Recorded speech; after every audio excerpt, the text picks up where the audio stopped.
আহ আজকে আপনাদের সামনে একটি ভিডিও নিয়ে আসছি। সেটা হচ্ছে জাপানে কেউ কাউকে হেল্প করতে চায় না কেন, সেটি বলার জন্য। এই যে সাইকেলটি দেখছেন, এটা নিয়ে একটা কাহিনী আপনাদেরকে ঘটনা বলি।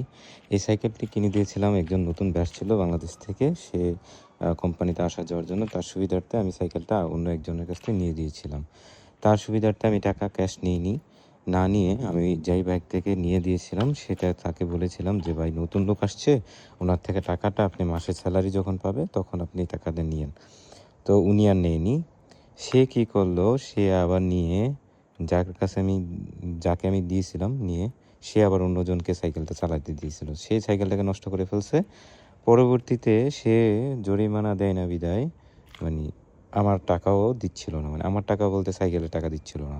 পরবর্তীতে সাইকেল নষ্ট হয়ে গেছিল।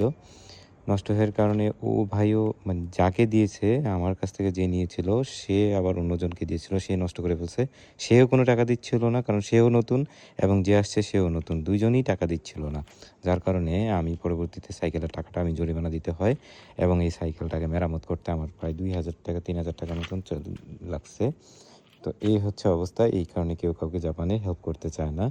তো যারা নতুন আসবেন ভাই, কারো কাছ থেকে হেল্প নিলে অন্ততপক্ষে তার কৃতজ্ঞতা প্রকাশ করবেন এবং আজও পর্যন্ত, আজ থেকে ২ মাস আগে তাকে ২ থেকে ৩ মাস ৪ মাস আগে সাইকেলটা নিয়ে দিয়েছিলাম। অলরেডি সাইকেল নষ্ট হয়েছে প্রায় ৩ মাস, ৩.৫ মাস হয়ে গেছে। কিন্তু কেউ টাকাও দেয়নি এবং কেউ বলেওনি ভাই সাইকেলটা কী করবেন, কী দেন।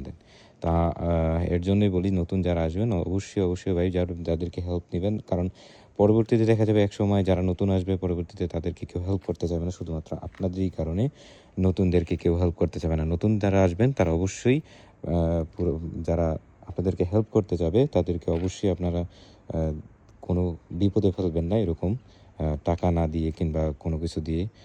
অবশ্য আমি জরিমানা দিয়ে দিছি অলরেডি এটার টাকা। তো এই হচ্ছে অবস্থা আরকি। যার কারণে সবাইকে শ্রদ্ধা করবেন এবং সম্মান করবেন। আ কেউ কাউকে অসম্মান করার প্রয়োজন নাই। হেল্প করবেন, যারা নতুন আসবে অবশ্যই হেল্প করবেন তাদের।